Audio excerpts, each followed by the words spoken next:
Talking about the Titans here. The Titans! Swing and a drive, left field. It's going! It's gone! It is bedlam at the bank! The Philadelphia Phillies are 2008 World Champions of Baseball!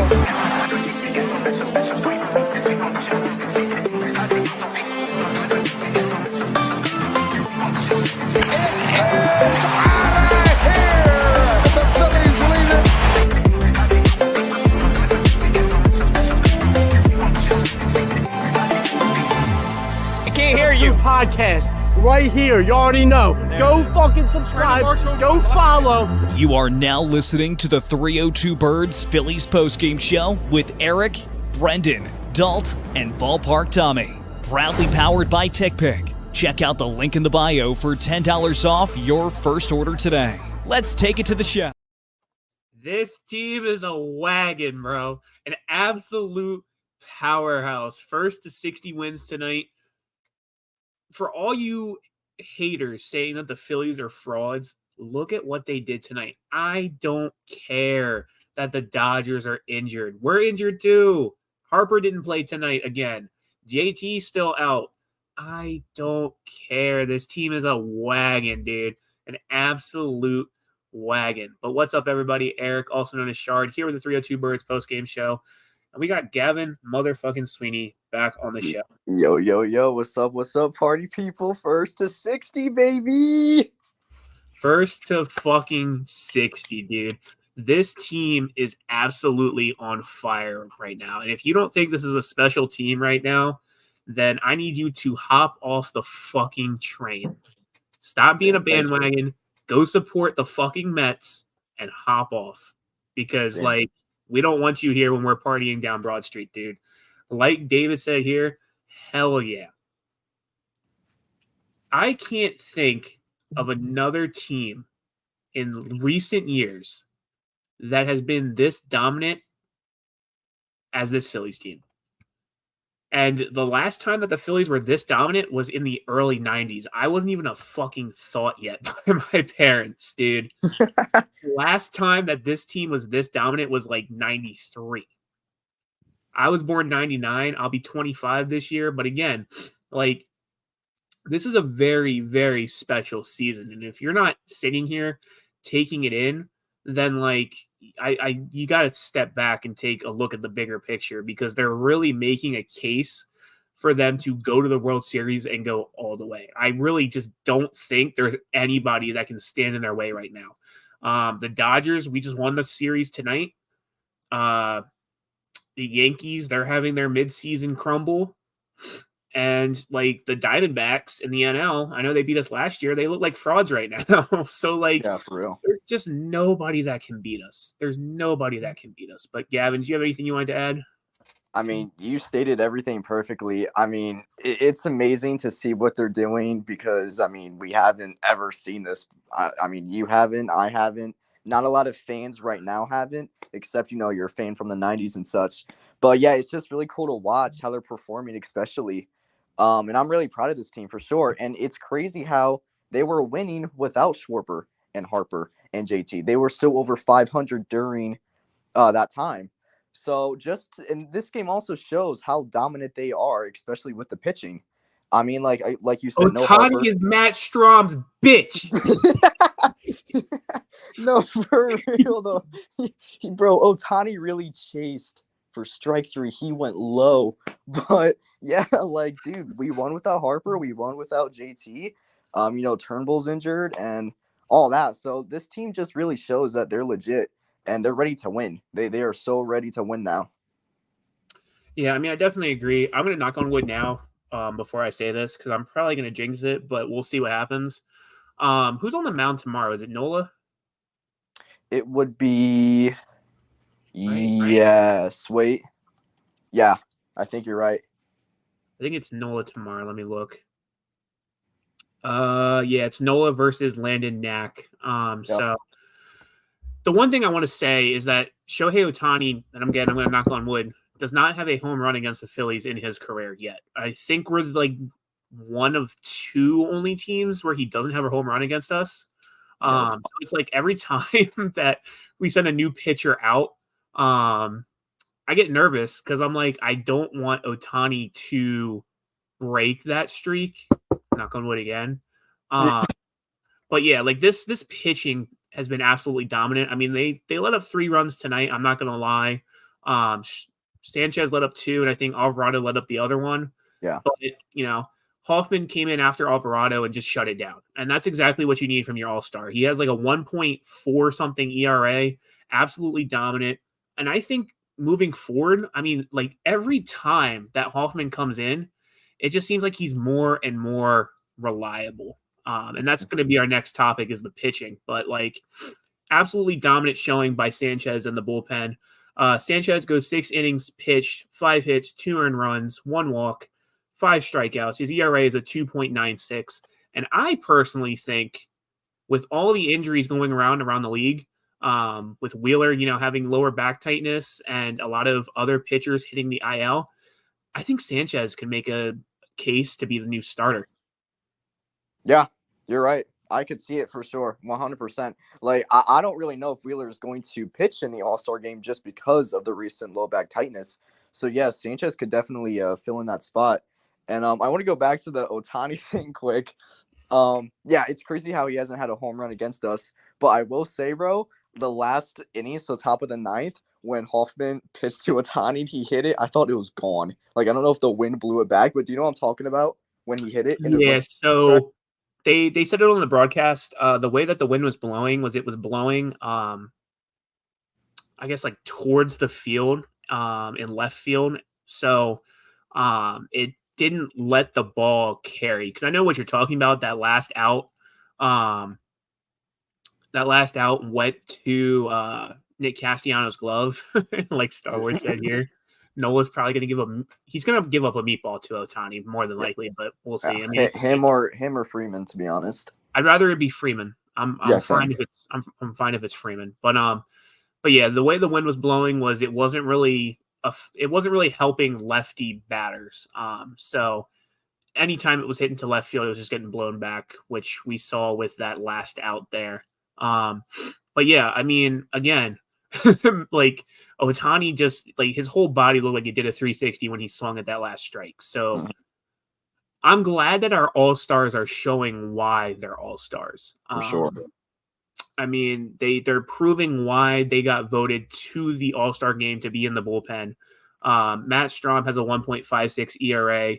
Hoffman has a 1.17 ERA, both for this game. So like sub 2 ERAs for this this bullpen. The only guy that I want to, gripe about is Alvarado.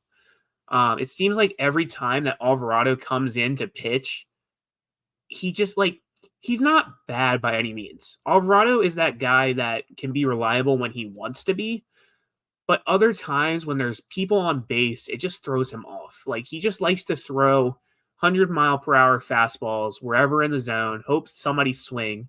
And I know you and I were talking about this before the show, Gavin, but like you don't even have to really swing at those just with the velocity that's coming towards you. Yeah, for sure. You can do like the easiest, lightest swing and you're still going to get a single. 100%. So it's like, do we sound the alarm yet on Alvarado, or is it like, do we see what he can do in the next couple games when he's being used? I would say I wouldn't go full on panic mode with him just because they are going to need him at the end of the day for sure. So I wouldn't go too panicky on him, but just watch him, especially with men on base, like you said, just to see how his body language is and how he reacts. But yeah, I mean, he can throw hard. That's great. But his velocity is so much that, like you said, they just need to make contact and it's a single or double. You don't really have to fully swing. But no, I wouldn't go full on panic yet for him just because the Phillies are going to need him at some point for sure. Right. And while I have you on the show tonight, I wanted to ask your opinion. What do you think about think his name is Phillips. He's going to start on Saturday. What do you think about that? So Tyler Phillips, his first appearance, I mean, it was great. I mean, he had what, 7 strikeouts? 7 strikeouts against the Braves. Yeah, and he only gave up a solo shot. But I mean, so far so good for him. The kid has nasty stuff and he can throw hard. So I like the kid. I mean, it's kind of early to tell because he's only pitched 1 game. But it should be interesting to see what he does as a starter. And he's making his appearance against the A's, right? Yeah, against the A's. And I think my worry is it could turn into another Mercado situation where Mercado was good coming out of the bullpen. He was good in his start, and then like he just folded against a good team. My worry is like the A's aren't that great. I think he's going to do fine against the A's, but then it's like whenever you use him again, is he gonna fold? Yeah, for sure. I know what you mean, 100%. And it's hard to tell, especially since we don't know a lot about him. Like he hasn't been on the other team, so we don't really know what this kid is made out of. But yeah, he should be a player to watch for sure, and just see how he pitches the ball and his different types of pitches. But yeah, if he has a good start against the A's, that's great. Yeah, like you said, the A's aren't good, so we'll see if he gets another appearance against a team that is either 500 or over 500. And if he shows once again he's good against them, then you can say, okay, this kid could be reliable. Yeah, I definitely agree. But going into our next topic, the one thing that I want to talk about is this lineup tonight. It seems like this lineup is finally, other than you, Stubbs, because fuck you, finally starting to click. Everybody had a hit tonight, other than Stubbs. Fuck you. I'm going to talk about that in a second. Everybody had a hit other than Stubbs. Schwarber 1 for 4, Turner 2 for 4, Bohm 1 for 4, Stott 2 for 4, Casty 1 for 3, Marsh 1 for 3, Sosa 1 for 3, Witt even had a hit tonight, 1 for 3. Rojas got substituted defensively. He didn't get a chance to hit, so he was 0 for 0. That's not that big of a deal. Stubbs, though, 0 for 3. Okay? He's the only person that did not have a hit. Now, I know Twitter is up in a frenzy about, oh, you got to have Marchand be the backup when JT comes back. Oh, Stubbs has to go. We talked about it last night. I personally think Marchand should be the backup, but here's the issue that you run into. I don't think Stubbs has any options left, if I'm not mistaken. Correct. I could be wrong. No, you're right. But like you're not going to get rid of Stubbs because he doesn't have options. I mean, he's that guy that has been the backup for a few years. He's used to the lineup. He's used to the pitching. Unfortunately, it's still going to be Stubbs. Now, if they get rid of him in the offseason, that's another story. I could see that. But they're probably, what I would see is once JT comes back, sending Marchand down. If you want to call Marchand back up for the playoffs, do that instead. Yeah, for sure, man. But yeah, like you said, Stubbs doesn't have any minor league options left, so you're kind of left to send Marchand down, which kind of sucks because he's been doing great. But yeah, next season could be a whole different story because there'll be a fresh new season and they can decide. But right now, where they're at in their position, I just don't see them getting rid of Stubbs. I just don't think it will happen. But next season could be a whole different story, like I said. But yeah, hopefully JT can return soon because I kind of miss JT. But yeah. Yeah, I don't think they're going to rush it, and I don't really think they have any need to because even though Stubbs isn't doing what he needs to, the rest of the lineup is producing. Marchand, when he's in, he's producing. So again, I'm not in any rush to get JT back. You gotta just let him heal. And I'm afraid that if you do rush him back, with the catcher position being so strenuous, that it could aggravate that injury again. Because I know he didn't get any repair. He just got it cleaned up. I don't know much about that injury. I've never had it happen to me. I'm not a doctor. That's not what my profession is. But yeah, just don't rush it. Come back when you're ready. I know he's been taking BT. I think he's been running the bases. Yeah, he has. So that's great progress. Wait until after the All-Star break and just see how you feel after that. Yeah, for sure. But going into our last topic, the last thing we're going to talk about July Kyle. I know it's July 10th. Kyle's only been back for, I think this is 2 games now. But does he have some of that leftover June magic that he missed out on at the end of June? I think so, because like the last 2 games he's been on a heater. He had a pretty good game yesterday. He had a leadoff home run tonight to give the Phillies the lead in the first inning. So it's like, is July Kyle a thing? Do they need to extend Hoagie Fest? Do they need to give Schwarber back his whole Schwarber Fest? I think yes. I think he's making a case for, being that dominant guy.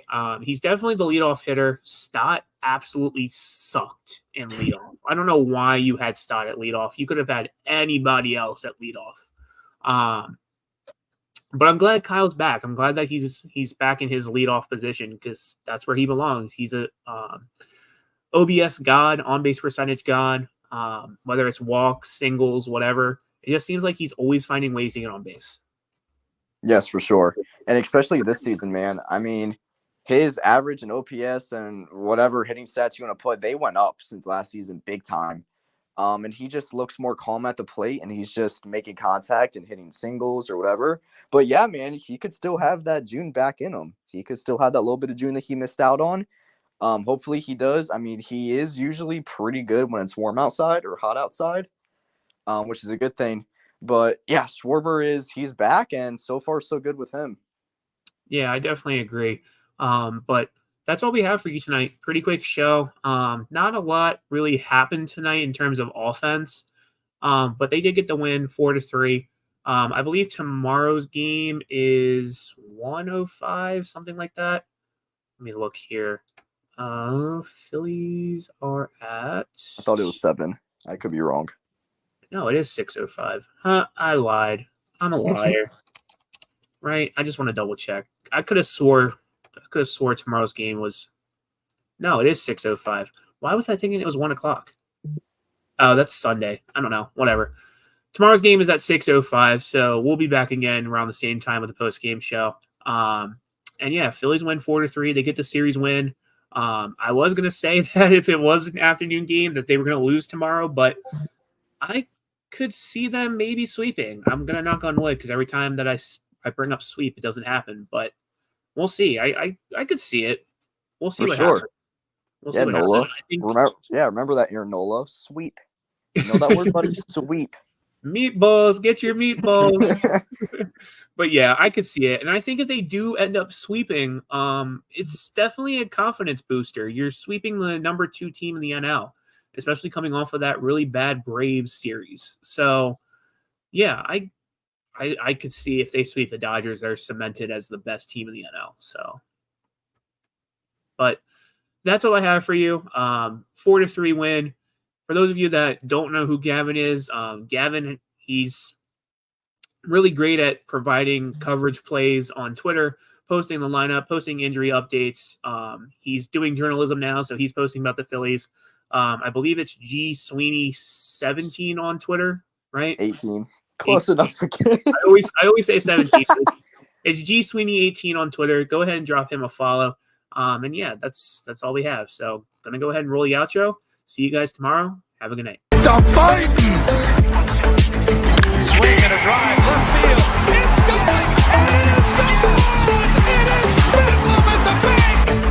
The Philadelphia Phillies are 2008 World Champions of Baseball!